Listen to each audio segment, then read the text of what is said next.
ఇలా వీళ్ళు ఎంత అన్యాయంగా ఎంత దుర్మార్గంగా మాట్లాడతారంటే ధరను తీసేస్తాం. తీసేసి ఏం చేస్తారండి? నేను అడుగుతాను. ఇలా కాంగ్రెస్ పార్టీ రైతులకు, తెలంగాణ రైతాంగానికి, ప్రజలకు సమాధానం చెప్పాలి. నేను డిమాండ్ చేస్తా ఉన్నా ప్రజల పక్షాన్ని. ధరను తీసేసి ఏం చేస్తారు? మళ్ళా రాబందుల రాజ్యమా? మళ్ళా పైరవికాల రాజ్యమా? మళ్ళీ భూ కబ్జాల రాజ్యమా? ఒక్కొక్క భూమికి 2, 3 రిజిస్ట్రేషన్, డబుల్ రిజిస్ట్రేషన్ రాజ్యమా? రిజిస్ట్రేషన్ల కోసం వారాల తరబడి, రోజుల తరబడి పడిగాపులు పడే రాజ్యమా? ఏం చేస్తారు ధరను తీసేసి? ఎట్లా మాట్లాడుతున్నారు? మీకు ఎట్లా మాట్లాడే బుద్ధి అవుతున్నది? అయ్యా అధ్యక్ష, మన హరీష్ చెప్పింది, నేను మళ్ళీ చెప్తా ఉన్నా. ధరణి అంటే ఎగ్జాక్ట్గా ఏంది అధ్యక్ష? భూమి మీద నేను ఇంతకుముందు చెప్పిన భర్తలందరూ తొలగిపోయినారు.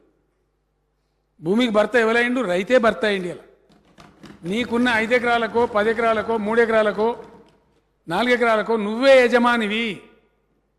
ఆ యాజమాన్య హక్కును ఉంచుకోవన్నా, మార్చుకోవన్నా, గిఫ్ట్ ఇవ్వన్నా, లేదా అమ్ముకోవన్నా నీ బొటనవేలుతోనే సాధ్యమవుతుంది. ఇంతకుముందు కలెక్టర్ దగ్గర, ఆర్డీఓ దగ్గర, ఎంఆర్ఓ దగ్గర, రెవెన్యూ మినిస్టర్ దగ్గర ఉన్నటువంటి అధికారాన్ని, ప్రభుత్వంలోని వివిధ అంచెలలో ఉన్నటువంటి అధికారాన్ని మా దగ్గర నుంచి తీసేసి మేము రైతులకు ఇచ్చినాం అధ్యక్ష. ఒక సెంటెన్స్లో చెప్పానంటే this is empowerment of democracy, empowerment of farming community of Telangana. నేను తెలంగాణ రైతాంగాన్ని కోరుతా ఉన్నా, ఇంతమంది దగ్గర ఇన్ని అంచెలలో ఉన్నటువంటి పెత్తనాన్ని పీకేసి గవర్నమెంట్లో ఉన్న అధికారాన్ని తీసేసి నీ భూమి మీద ప్రభుత్వం నీకే అధికారం ఇచ్చింది. నీ సంత బొడనవేలుతోనే మారేటువంటి అవకాశం పెట్టింది. లేకపోతే ఎవరు కూడా దాన్ని మార్చలేరు అధ్యక్ష. ఏ ఒక్క వ్యక్తి మార్చలేడు.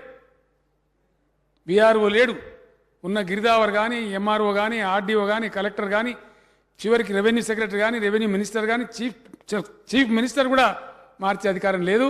కేవలం రైతు బొడనవేలే మారుస్తుంది. ఆ అధికారం ఇవాళ నీ చేతుల్లో ఉంది. తెలంగాణ రైతన్నా నీ చేతిలో ఉంచుకుంటావా? ఈ దుర్మార్గ కాంగ్రెస్ ప్రచారానికి బలైతావా? నిర్ణయం తీసుకో. నేను రైతులకే వదిలేస్తున్నా. ఇట్లా మాట్లాడి, ఇంత కష్టపడి, ఇంత మంచి సిస్టమ్ తెచ్చినట్టు మాకు పిండం పెడతామని మాట్లాడతారు అధ్యక్ష. ఎవరికి పిండం పెట్టానో ఈ ఎన్నికల్లో ప్రజలు నిర్ణయించాలి. మంచి చెడును ప్రజలు తేల్చుకోవాలి అధ్యక్ష. అధ్యక్ష, ఇది చెప్పుకుంటూ చాలా ఉంది.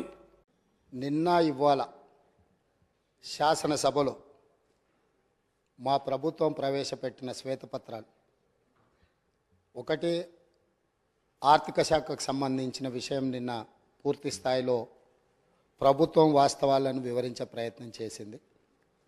సరే, ప్రతిపక్షంగా వాళ్ళు తమ తప్పిదాలను కప్పిపుచ్చుకోవడానికి ఎదురుదాడి చేసినామని అనుకుంటున్నారు. ఆ ఎదురుదాడి రాష్ట్రానికి ఎంత నష్టం తెచ్చిపెడుతుందో ఇప్పటికి కూడా వాళ్ళు అర్థం చేసుకోలేదు, మారలేదు. ఈరోజు కూడా మా ఉప ముఖ్యమంత్రి గారు తెలంగాణ రాష్ట్ర ఇంధన శాఖ శ్వేతపత్రాన్ని ఈ సభలో ప్రవేశపెట్టి సభ్యులందరితో చర్చ చేసి తెలంగాణ రాకంటే ముందు ఉన్న పరిస్థితి, తెలంగాణ రాష్ట్రం వచ్చిన తర్వాత గత ప్రభుత్వం 9.5 సంవత్సరాలలో తీసుకున్న నిర్ణయాలు, ఆ నిర్ణయాల వల్ల వచ్చిన ఫలితాలను, దుష్ఫలితాలను సభ ముందు పెట్టడం ద్వారా, ఎందుకంటే ఏ రోజు కూడా 9.5 సంవత్సరాలలో ఆనాటి ప్రభుత్వం వాస్తవాలను సభ ముందు పెట్టడానికి కానీ చర్చించడానికి కానీ ముందుకు రాలే. ఈరోజు ఎందుకు ఈ వాస్తవాలన్నింటినీ ముందలు పెడుతున్నాము? ఒక మనిషి ఆసుపత్రికి వెళ్ళి హెల్త్ చెకప్ చేసుకుంటే, ఎక్స్రే నుంచి స్కానింగ్ వరకు అన్ని రిపోర్ట్లు తీసుకుంటేనే, బ్లడ్ టెస్ట్ కానీ అన్ని టెస్టులు చేయించుకుంటే, హెల్త్ చెకప్ చేయించుకుంటే ఆ వ్యక్తిలో ఉన్న బలాలు బలహీనతలు అన్నీ తెలిస్తే డాక్టర్గా వారికి వైద్యం అందించడం సులభం అవుతుందని చెప్పి హెల్త్ చెకప్ చేస్తాం. అట్లానే ఈరోజు విద్యుత్ శాఖను పూర్తి స్థాయిలో స్కానింగ్ చేసి వాస్తవాలను వారు ముందల పెట్టి, వారు తప్పులు జరిగిన వాటిని అర్థం చేసుకొని, అవగాహన లోపం వల్ల జరిగిందా, ఉద్దేశపూర్వకంగా జరిగిందా